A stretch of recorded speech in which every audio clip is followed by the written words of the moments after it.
फिर से आप सभी का स्वागत है। रणभूमि आप देख रहे हैं। रणभूमि लाइव में अलग अलग हिस्सों की तमाम तस्वीरें आपको दिखा रहे हैं। वक्त देख लीजिए, सुबह के बज चुके हैं 10:30 और प्रचार के लिए वक्त बचा है 7.5 घंटे से भी कम। लगातार काउंटडाउन चल रहा है। अलग अलग हिस्सों से 16 जिलों से 16 रिपोर्टर लगातार बने हुए हैं। रतीश भी हमारे साथ है, अवधेश भी है, वरेश पांडे है, विवेक है। अलग अलग हिस्सों से वो तस्वीरें लगातार आपको दिखाएंगे दिन भर। बुंदेलखंड की बात करते हैं। बुंदेलखंड में तीसरे फेज में चुनाव होना है और ऐसे में यहाँ सुरक्षा व्यवस्था भी चाक चौबंद करने की कोशिश की है। ऐसे में आज झांसी रेलवे स्टेशन पर बड़ी संख्या में सीआरपीएफ आरएसबी के जवान पहुंचे और देखते हैं हमारे संवाददाता अवधेश मिश्रा की खास रिपोर्ट। मतदान का काउंटडाउन शुरू हो गया है और झांसी रेलवे स्टेशन पर है, जिसे वीरांगना लक्ष्मीबाई नाम दिया है, और सीआरपीएफ बलों का जो मूवमेंट है शुरू हो गया है। ट्रेन से ये सारे जवान आए हैं और इन लोगों को अब अलग अलग जिलों में भेजा जाएगा। तो देखिए, ये सारे जवान अब झांसी रेलवे स्टेशन में पहुंच गए हैं। ट्रेन जो आई है उससे इन जवानों को लाया गया है। आप पीछे की तस्वीरें भी देख सकते हैं किस तरीके से जो तमाम जवान हैं वो पहुंच रहे हैं और सुरक्षा व्यवस्था की जो तैयारियां हैं वो इस वक्त झांसी में सुनिश्चित की जा रही है। जिन 13 विधानसभा सीटों पर मतदान होना है उन चीज़ों को सुनिश्चित किया जा रहा है। तो हम आपको तस्वीर दिखा रहे हैं झांसी रेलवे स्टेशन की, जो वीरांगना लक्ष्मीबाई रेलवे स्टेशन है। और देखिए, हम आपको तस्वीरें दिखाते हैं जो सामान है मूवमेंट के लिए ज़रूरी है, उन चीज़ों को देखिए लोड किया जा रहा है। और बड़ी संख्या में जो जवान हैं, आपको देखिए लिफ्ट में भी सीआरपीएफ के जवान दिख जाएंगे और केंद्रीय बल। इसके अलावा देखिए तमाम जो बड़ी संख्या में झांसी रेलवे स्टेशन में जवान हैं वो पहुंच चुके हैं और इन्हीं लोगों के हाथों में सुरक्षा का पूरा जिम्मा है कि किस तरीके से मतदान होना है और किस तरीके से कोई कमी मतदान में ना आए। तो चूंकि बड़ी संख्या में देखिए जवान और पूरा एक ट्रेन से इन लोगों को लाया गया है और अब इन लोगों की आगे बसें निर्धारित कर दी गई हैं और इन बसों को निर्धारित करने के बाद अलग अलग जिलों में मतदान केंद्रों में भेज दिया जाएगा। और जो 13 विधानसभा सीटें हैं, इन्हीं जवानों के हाथों में उस पूरी सुरक्षा की जिम्मेदारी रहेगी। अंजित के साथ अवधेश, एबीपी गंगा, झांसी। उधर कानपुर की सीसामऊ सीट पर गठबंधन प्रत्याशी इरफान सोलंकी भी जोरदार प्रचार कर रहे हैं। उनके समर्थक भी काफी जोश में दिखाई दे रहे हैं। देखते हैं हमारे संवाददाता रतीश त्रिवेदी की ये रिपोर्ट। उत्तर प्रदेश विधानसभा चुनाव के तीसरे चरण के मतदान से पूर्व आज प्रचार का आखिरी दिन है और सभी राजनीतिक दलों के प्रत्याशियों ने पूरी ताकत झोंक दी है।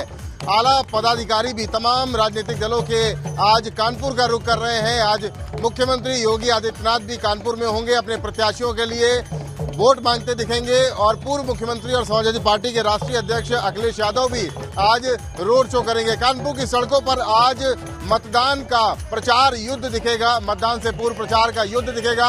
और समाजवादी पार्टी की तस्वीर दिखाएं कि समाजवादी पार्टी के प्रत्याशियों से पूर्व उनके कार्यकर्ता लगातार ढोलक मंजीरा लेकर कानपुर की सड़कों पर गाना गाते दिख रहे हैं और अपने पक्ष में, अपने प्रत्याशी के पक्ष में माहौल बनाने की कोशिश कर रहे हैं। बात करते हैं। देखिए, आज कानपुर महानगर में हम लोग सौभाग्य है जो श्री अखिलेश यादव राष्ट्रीय अध्यक्ष जी उत्तर प्रदेश के पूर्व मुख्यमंत्री आ रहे हैं। हम लोग उनका स्वागत, अभिनंदन व वंदन करते हैं। धन्यवाद। सुनो गौर से, बीजेपी वालों बुरी नजर न हम पे डालो, सबसे आगे होंगे समाजवादी, कभी मिलेगी पब्लिक को आजादी। सुनो गौर से, दुनिया वालों सबसे आगे होंगे समाजवादी। आज अखिलेश यादव आ रहे हैं, किस तरह से अखिलेश जी का स्वागत कर रहे हैं? बस अखिलेश यादव का स्वागत कर रहे हैं और अपने प्रत्याशियों के पक्ष में माहौल बनाने की कोशिश कर रहे हैं। सीसामऊ विधानसभा क्षेत्र के अंतर्गत ये प्रत्याशी के समर्थन में निकले हैं और कार्यकर्ता जो है वो नाच रहे हैं, गा रहे हैं और वो मतदाताओं से अपील कर रहे हैं कि उनकी पार्टी के, उनके प्रत्याशियों के पक्ष में मतदान करें। 20 तारीख को यहाँ पर मतदान होना है और उससे पहले की कानपुर की तस्वीर, कानपुर की सड़कों पर कुछ इस तरीके की तस्वीर निकल के आ रही है और लोकतंत्र की खूबसूरती भी यही बढ़ाती है। लोकतंत्र के महापर्व में मतदाताओं को जागरूक करते हुए अपने प्रत्याशी के पक्ष में वोट मांगने की बात कही जा रही है। कानपुर से कैमरामैन पंकज निगम के साथ रतीश त्रिवेदी, एबीपी गंगा।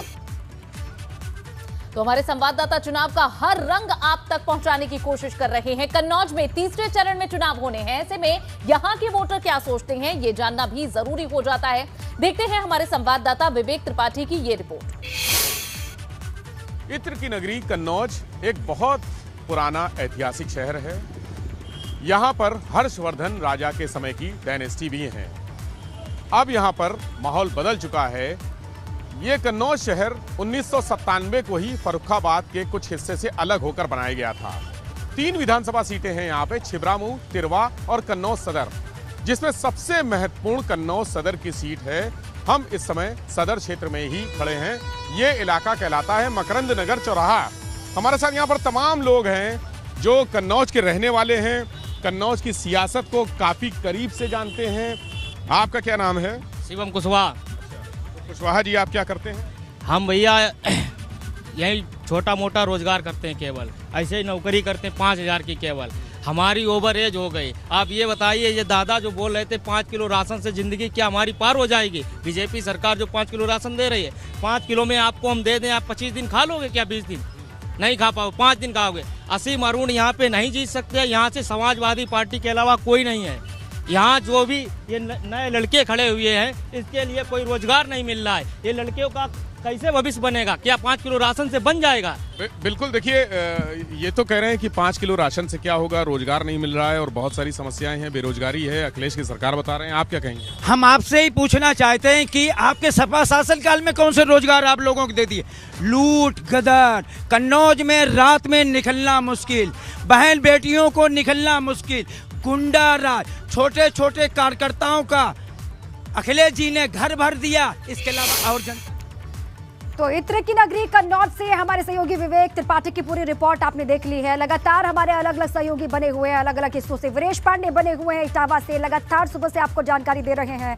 सनुज शर्मा है हाथरस से, वो भी लगातार आपको जानकारी दे रहे हैं। विवेक भी लगातार बने हुए कन्नौज से। सबसे पहले एक बार फिर वीरेश पांडे जी का रुख कर लेते हैं। वीरेश जी, तमाम पार्टियों का जोर वहां पर है कि माहौल कैसे अपने पक्ष में किया जाए। सबसे आगे वहां पर समाजवादी पार्टी या अखिलेश भी वहां पर लगातार ताल ठोक रहे, कल भी हमने देखा। लेकिन वहां के लोगों का मूड क्या है, वहां के लोगों का जोर किस पार्टी को लेकर आपको दिखाई दे रहा है? क्योंकि सुबह से आप बातचीत कर रहे हैं, क्या दिखाई पड़ रहा है वहां पर? देखिए, मैं जिस जगह पर खड़ा हूं वो सैफई है, यानी समाजवादी पार्टी का गढ़ नहीं कह सकते हम, तीर्थस्थल कह सकते हैं। उनकी सबसे आदर वाली भूमि है, क्योंकि सैफई का ये जो घर है जहां से अखिलेश यादव अब से महज 5 मिनट पहले निकले हैं और एयरपोर्ट के लिए रवाना हुए हैं। हवाई पट्टी जो सैफई की है वहां निकले हैं और वहां से वो कानपुर जाएंगे। और समाजवादी पार्टी के राष्ट्रीय अध्यक्ष के लिए ये करहल नहीं बल्कि 403 विधानसभा सबसे ज्यादा महत्वपूर्ण है। करहल में तो उनका ये कहना है कि वो घर है। मैनपुरी जो नेताजी हैं मुलायम सिंह यादव हैं, उनका संसदीय क्षेत्र है और उनकी कर्मभूमि है। करहल कहने को पड़ता है मैनपुरी में, और ये इटावा में सैफई पड़ता है। महज 2 किलोमीटर की दूरी है। तो ऐसे में जो करहल बाजार है वहीं पर नेताजी मुलायम सिंह यादव पढ़ाया करते थे, पढ़े भी, शिवपाल यादव भी वहीं पढ़े, बाकी घर के सारे लोग वहां पढ़े। ये जन्मस्थली है। जो घर देख रहे हैं टेलीविजन स्क्रीन पर, ये अखिलेश यादव मुलायम सिंह यादव का पैतृक घर है। अब काफी साज सज्जा इसकी बढ़ गई है और बेहद खूबसूरत है। कम से कम 5 एकड़ में ये घर है। लेकिन जो समाजवादी गढ़ में लोग हैं वो तो यहाँ पर केवल करहल के लोग नहीं हैं, बल्कि मैं कह सकता हूँ कि चंदौली से लेकर गाजियाबाद तक, गाजीपुर से लेकर देवरिया, ये गोरखपुर, हर जगह के लोग यहाँ अखिलेश यादव को चुनाव लड़ाने आए हैं। भाई भी आए, कहाँ से आए भैया? मैं अमेठी से हूँ। ये अमेठी से आ गए। कहा जाता है कि गांधी परिवार का गढ़ है, वहाँ से आ गए, बताइए। हम लोग प्रथम फेज पे, दूसरे फेज पे भी चुनाव में थे। लगातार समाजवादी पार्टी लीड ले रही है और लहर चल रही है। इस बार समाजवादी पार्टी की सरकार बनने जा रही है। भैया के गढ़ में तो इतिहास रचने जा रहा है करहल। आदरणीय नेताजी ने गुन्नौर से इतिहास रचा था और करहल से आदरणीय अखिलेश यादव इतिहास रचने जा रहे हैं। ज्यादा जीतेंगे कि भैया? भैया जीतेंगे। भैया जी। जसवंत नगर और करहल के बीच में मुकाबला है। मैं आपको बता दूं कि जसवंत नगर में शिवपाल यादव ज्यादा मतों से जीतेंगे कि करहल में अखिलेश यादव ज्यादा मतों से जीतेंगे। अखिलेश यादव ने कल एक बात अपनी कही कि जो बूथ है, बूथ पर भारतीय जनता पार्टी का भूत लेटेगा। इस तरह की तुकबंदी की बातें अखिलेश यादव ने कही और ये भी कहा कि जो यहाँ के प्रत्याशी हैं भाजपा के, इसी तरह की बयानबाजी की बहुत ज्यादा चर्चा हो रही है और ये बयानबाजी आगे और भी चरणों में नजर आएगी, वो भी हम देखते रहेंगे। फिलहाल रुक कर लेते हैं हाथरस में। सनुज शर्मा हमारे संवाददाता जुड़े हुए हैं। सनुज, कुछ और तस्वीरें हाथरस की दिखाएं। लोगों से भी आप बात कर रहे हैं, जैसे जैसे समय आगे बढ़ रहा है किस तरह से प्रचार भी रफ्तार पकड़ रहा है? देखिए, प्रचार रफ्तार पकड़ रहा है, लेकिन एक छोटा सा मैं एक दोहा आपको यहाँ बताना चाहूंगा जो लिखा गया है यहाँ पे। और काका हाथरसी ने लिखा है, अंग्रेजी से प्यार है हिंदी से परहेज, अंग्रेजी से प्यार है हिंदी से परहेज, ऊपर से इंग्लिश है भीतर से अंग्रेज। किससे परहेज है, किससे प्यार है, यही हाथरस की जनता से जान लेते हैं। जीताऊ जी, थोड़ा सा जानना चाहूंगा क्या चल रहा है हाथरस की जनता के मन? हाथरस की जनता विकास के नाम पे वोट देगी। आज तक के इतिहास में सादाबाद विधानसभा में हमारे यहाँ 5 साल से जो एमएलए हैं उन्हीं को बीजेपी ने टिकट दे दी है। उन्होंने 5 साल किसी आदमी ने उनकी शक्ल तक नहीं देखी। आज चुनाव चल रहा है, आज भी आदमी शक्ल देखने को मोहताज हो रहा है। ये बता रहे हैं वो बीमार हैं, इस वजह से नहीं आ पा रहे, इन्फेक्शन हुआ है। तो फिर सरकार ने टिकट क्यों दी? पार्टी ने टिकट नहीं देनी थी। उनके परिवार में और भी लोग थे, उनको दे देते।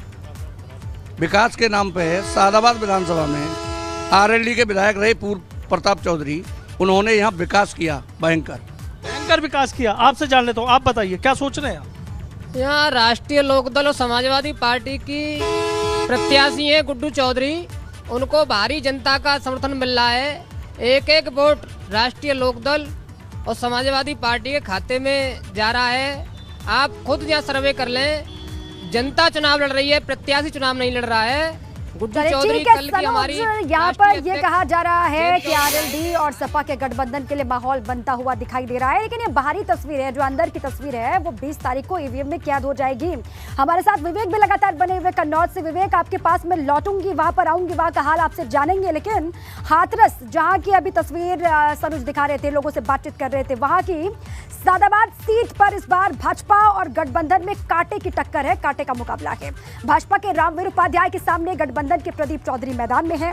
प्रदीप चौधरी से एबीपी गंगा संवाददाता सनुज शर्मा ने एक्सक्लूसिव बातचीत की है। क्या कुछ कहा उन्होंने, आइए आपको सुनाते हैं। हाथरस की सादाबाद विधानसभा सीट से समाजवादी पार्टी और राष्ट्रीय लोकदल गठबंधन के प्रत्याशी प्रदीप चौधरी और गुड्डू भैया हैं। चूंकि चुनाव प्रचार का आज आखिरी दिन है, पूरी ताकत झोंक रखी है और ये देखिए किस तरीके से यहाँ पहले पगड़ी पहनाई गई और उसके बाद नोटों की माला पहनाकर उनका जोरदार स्वागत किया गया है। तमाम अपने समर्थकों के साथ यहाँ पर है और देखिए भगवान राधा कृष्ण की जो चित्र है वो उनको भेंट किया गया है। पूरी कोशिश की जा रही है कि गुड्डू भैया को जैसे भी हो इस बार गुड्डू भैया की नैया पार लगा दी जाए। हम गुड्डू भैया से हम बातचीत करेंगे और उनसे जानेंगे। गुड्डू भैया, ये चीज बता दीजिए, आज चूंकि चुनाव प्रचार का आखिरी दिन है, क्या लग रहा है चुनावी नतीजे? चुनाव में सादाबाद में कोई विपक्ष में है ही नहीं, एक तरफा चुनाव है। पब्लिक का इतना बड़ा आशीर्वाद और सहयोग मिल रहा है कि यहाँ पे विपक्षी पार्टियों के पैर उखड़ गए। कल हमारे आदरणीय जयंत चौधरी राष्ट्रीय लोकदल के राष्ट्रीय अध्यक्ष आए थे। छावी मियाँ के बाग में जो ऐतिहासिक भीड़ हुई उससे देखकर विपक्षियों के पैर उखड़ गए। आज तक के इतिहास में इतनी बड़ी भीड़ सादाबाद के ग्राउंड पे कभी नहीं हुई। अच्छा, एक चीज बताइए प्रदीप जी मुझे, चूंकि रामवीर उपाध्याय है, कद्दावर नेता है, बड़ा नाम है एक यहाँ का, उनसे सीधा मुकाबला है आपका? देखिए, मुकाबला हमारा यहाँ किसी से नहीं है। यहाँ जनता चुनाव लड़ रही है। ये सादाबाद के इतिहास में पहला चुनाव है जब जनता सीधी सीधी फाइट कर रही है। मैं तो एक निमित्त मात्र हूँ। जनता स्वयं खड़ी हो गई है और स्वयं चुनाव लड़ रही है। मुझे तो कोई पता ही नहीं है जिस तरीके से जनता का समर्थन वाल्मीकि से लेकर ब्राह्मण तक का समर्थन प्राप्त हो रहा है, उससे ये दिखाई दे रहा है कि एक तरफा पूरे विधानसभा क्षेत्र में एक तरफा चुनाव है। अच्छा, क्या मुद्दे हैं यहाँ के? थोड़ा मुद्दे आपसे समझना चाहूँगा जो पब्लिक के बीच जा रहे हैं। देखिए, किसान बहुत परेशान है। वर्तमान भाजपा सरकार से किसान आतुर हो चुका है और इतना परेशान है कि वो जो है हर सूरत में सरकार बदलना चाहता है। सांडों से, आवारा पशुओं से, महंगाई से इतना त्रस्त है, किसान को कोई आज तक राहत नहीं मिली। दूसरी बात, युवा बेरोजगार, इतना युवा बेरोजगार है इस समय, उसे कई सालों से नौकरी नहीं मिली है। उसने दौड़ भाग करके अपनी फिजिकल ट्रेनिंग करके सारी सड़कें तोड़ दी है भाग दौड़ करके, लेकिन आज तक कोई भर्ती नहीं निकली है। प्रदीप चौधरी गुड्डू भैया है, क्या नैया पार लगा देंगे इस बार? नैया पार नहीं, कोई टक्कर में ही नहीं है। एक तरफा कम से कम 60,000 वोटों से चुनाव जीतने जा रहे हैं। 60,000 जनता चुनाव लड़ रही है पहली बार। जी, आप भी बता दो क्या लग रहा है इस बार? हाँ, ऐसा ही जो पहलवान जी कह रहे हैं वो सही बात है। अपनी जीत को लेकर आश्वस्त नजर आ रहे हैं, सीधा कह रहे हैं कोई टक्कर में नहीं है, चूंकि पब्लिक मन बना चुकी है कि वही उनके नंबर 1 तो सनुज की ये रिपोर्ट आपने देख ली है। अब हाथरस के लोगों का मूड क्या है वो लगातार हम जान रहे हैं सुबह से ही। किसके दावे में दम है ये भी साफ हो जाएगा 10 तारीख को। 20 फरवरी को वोटिंग और ईवीएम में प्रत्याशियों के भाग्य का फैसला कैद हो जाएगा। अब सीधे विवेक का रुख कर लेते हैं। इत्र की नगरी कन्नौज से वो लगातार बने हुए हैं। विवेक के पास चलते हैं। विवेक, कन्नौज के लोग जीत का इत्र किस पार्टी को लगाने जा रहे हैं, क्या लग रहा है? बातचीत भी कीजिए और जानने की कोशिश कीजिए कि लोगों के जहन में चल क्या रहा है कन्नौज में।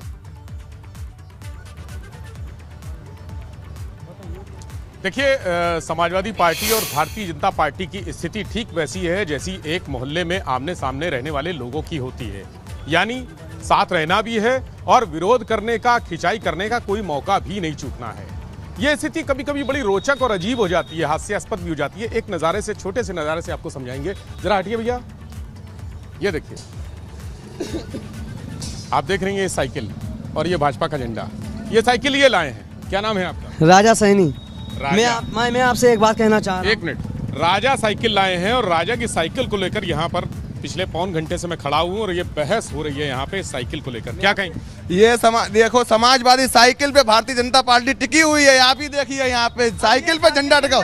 अब ये समाजवादी पार्टी, हम लोग रोजगार पे हम लोग सरकार बनाएंगे। यहाँ पे कोई भी रोजगार नहीं किसी को मिला है, ना कोई रोड बनी है, ना कोई विकास हुआ है। रोजगार सर बहुत सा हुआ है। और दूसरी बात ये है, क्योंकि देखो जो भारतीय जनता पार्टी ने कर दिया, योगी महाराज जी ने कर दिया, वो आजकल ना सफाई की सरकार में यही होता था, गुंडा राज। गोली योगी की सरकार में 5 साल अगर गोलियां चली तो आप बता दीजिए। हाँ, इन्होंने योगी सर ने क्या किया आज तक? कुछ किया है? 5 साल में कुछ नहीं किया, सिर्फ बेरोजगारी की और कुछ नहीं किया।